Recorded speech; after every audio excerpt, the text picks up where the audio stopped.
Okay, so good evening, everybody. This is Rajdeep Bawalia, and today I am going to present on the topic from Watchdog to Lapdog, Ishiguro's fiction and the rise of Godi Media in the post 2014 Indian journalism.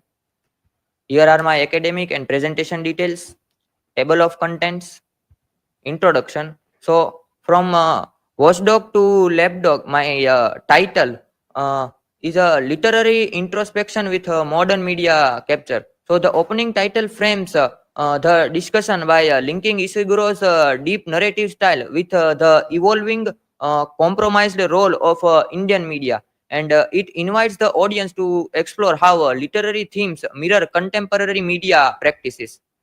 And Ishiguro's novels celebrated for uncovering the abyss beneath our illusory and sense of connection, serve as a mirror to societal and media transformations. So this point emphasizes Ishiguro's acclaimed insight into human disconnection, setting a reflective tone that parallels media self-censorship and bias. Then the term Godi Media, popularized by Ravish Kumar, encapsulates the transformation of the media from a vigilant watchdog to a very compliant lapdog. So it underlines the critique of modern journalism, where media outlets increasingly align with power rather than challenging it, and thereby diluting their critical role.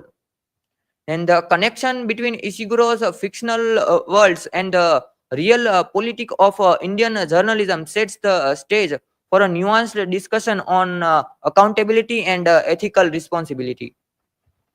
So here is my research question: that in what ways do the themes of compromised professionalism in Ishiguro's fiction reflect the emergence and practices of Godi media in post 2014 Indian journalism, with the hypothesis that Ishiguro's depiction of moral compromise in his novels mirrors the decline of journalist integrity as seen in the rise of Godi media in post 2014 Indian journalism. Here are my literature review slides. Then Ishiguro's fiction and its universal themes. So Ishiguro's works, like an artist of the floating world and the remains of the day, dwell into the depths of human fallibility and collective responsibility. So his novels use subtle narratives to reveal how individuals, despite good intentions, often succumb to historical and societal pressures. And the protagonist embody a tragic compromise between personal integrity and professional duty, exposing the cost of unquestioned loyalty. So the characters' internal conflicts illustrate the struggle between following orders and adhering to ethical ideas. Then Ishiguro's narrative technique of restrained expression and strategic silence reflects the disnarration of hidden truths. So, by omitting details, Ishiguro's forces readers to read between the lines and revealing the suppressed realities of past injustices and personal failures. So, his exploration of human connection transcends cultural boundaries, making his themes universally applicable. Then characteristics of Godi media. So Godi media defined as media outlets align with ruling powers and forsakes its watchdog role for partisan reporting. So this highlights the shift in journalistic duty, where the focus moves from critical inquiry to echoing government narratives, undermining public trust. Then the term Godi, meaning lap, symbolizes a complete submission to authority and prioritizing allegiance over truth. So it captures the essence of media capture, where channels willingly become vehicles for state propaganda instead of independent scrutiny. And sensationalism, paid news, and fake news characterize this media phenomenon, contributing to a biased public discourse. So the prevalence of misleading information disrupts objective reporting.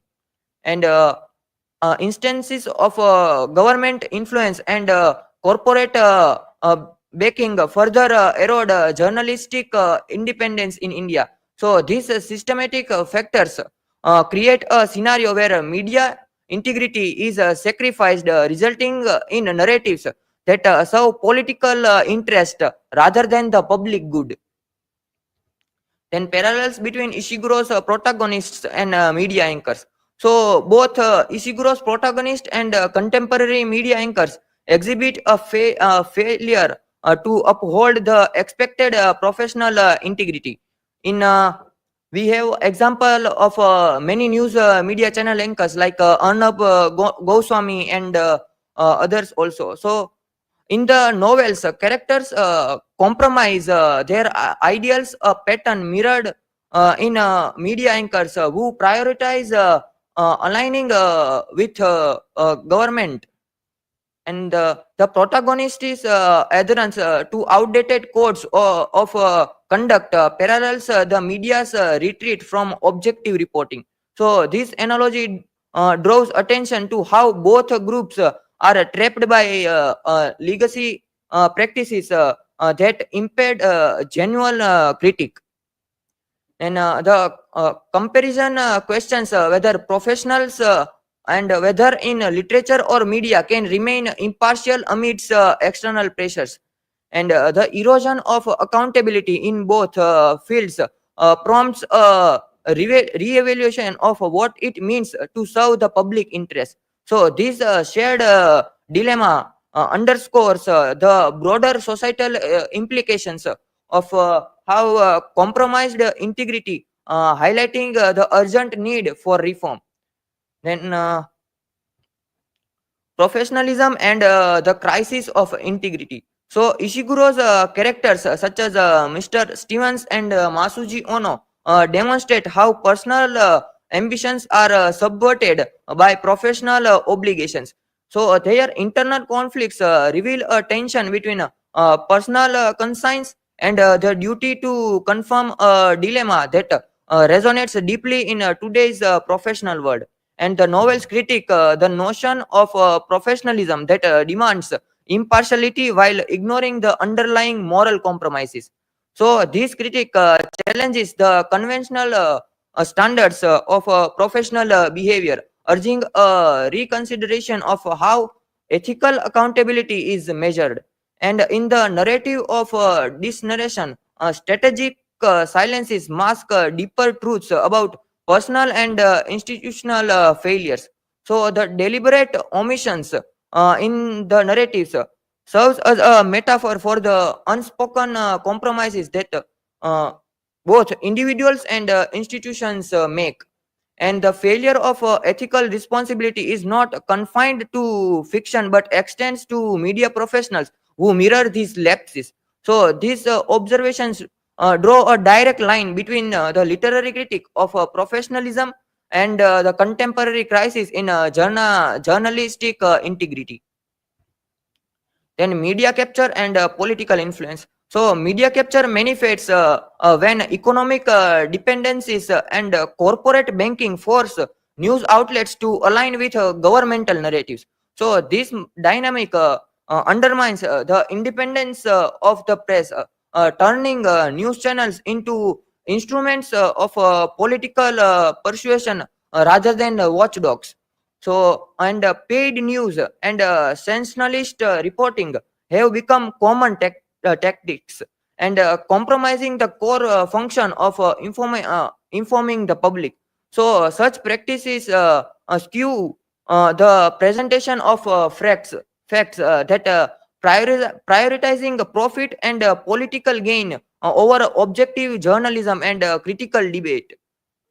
So the erosion of press freedom in India reflects in its low ranking on the World Press Freedom Index. So in recent 2024, India is ranked at 159. So and these rising cases of journalists is reprisals. So these indicators serves as a stark reminder of how systematic influences can stifle dissent and undermine democratic accountability. And media capture in India is not an isolated case, but a part of a global trend where power dynamics dictate journalistic practices. So, recognizing this broader pattern emphasizes the need for renewed standards of media integrity. Then impact on democracy and public discourse. So when media forsakes its watchdog role, the resultant propaganda undermines democratic values and public trust.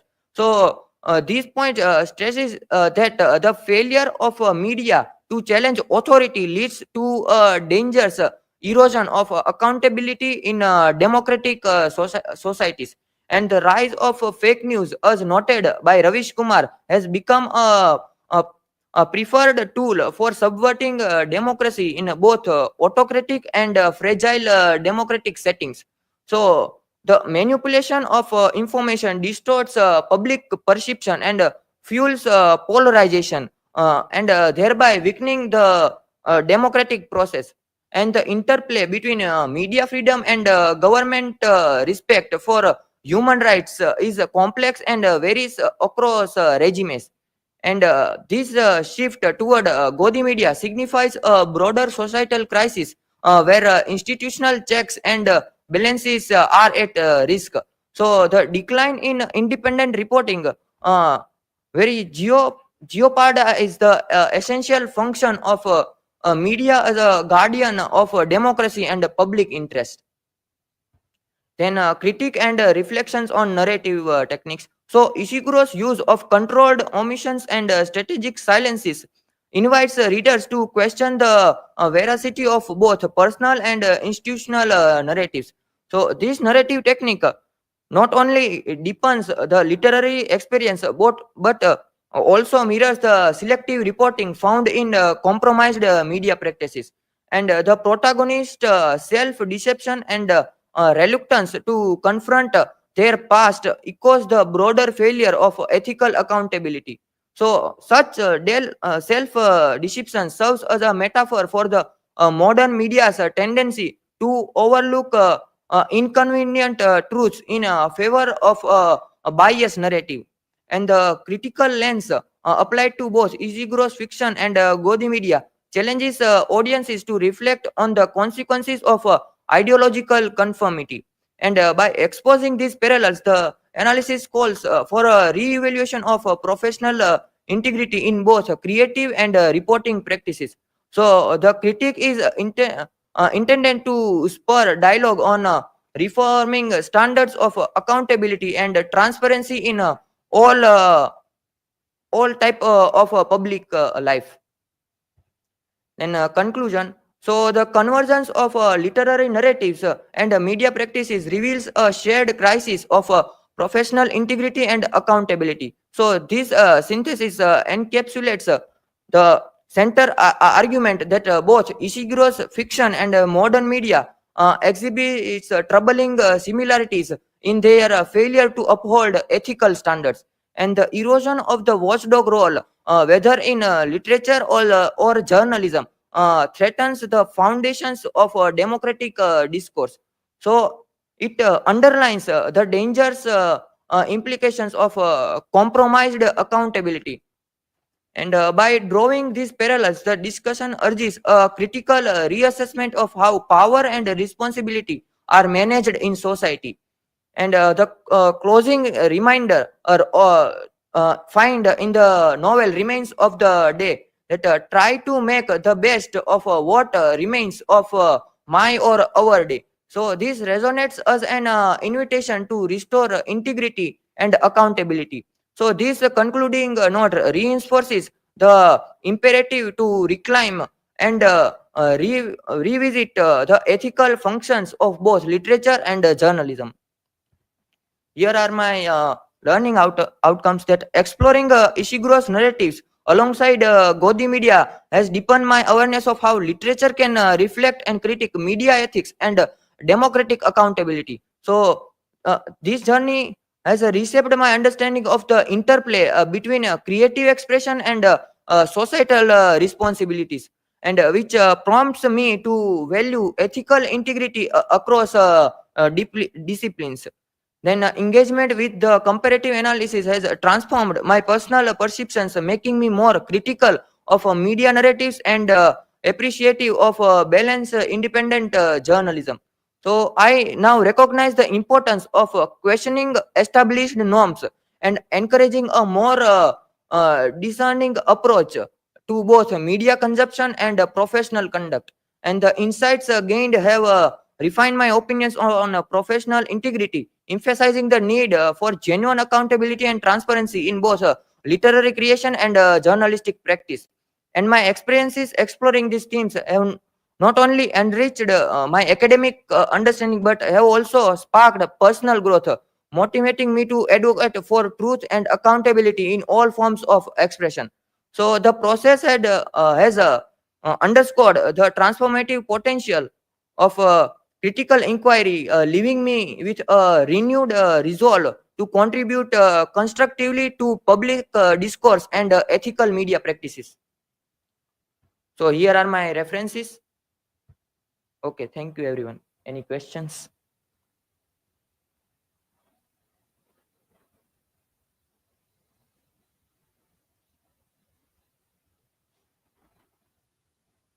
Raddeep, my question is, how might social media platforms challenge or reinforce the trends seen in Godi Media today? So social media can offer a space for diverse voices and independent opinions, which help to challenge very biased narratives. In a very recent example is Ravish Kumar. I think one year or 1.5 year ago he was declined back from NDTV News, and now he is individually uploading his news on YouTube and other social media platforms. So this is a perfect example of it. And there are also some news media channels like News Laundry, The Wire, Jama. In Gujarati we have Jamawat, and some individual creators like Akash Banerjee from the Deshbhakt, and uh, others are also upload their opinions on social media. So this is how it can help us.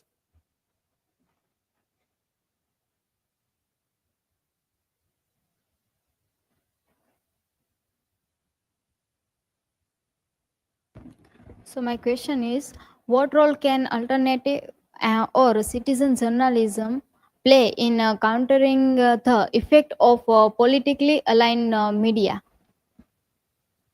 So, alternative and citizen journalism provides a platform for independent reporting that questions biased narratives, and these journalists often covers stories which are overlooked by very traditional outlets, and they hold powerful entities accountable, and their work can offer us very fresh perspectives and very balanced information. So by having them, we they can help us to break through bias narratives which are spread in mainstream TV news channels. Okay, thank you everyone.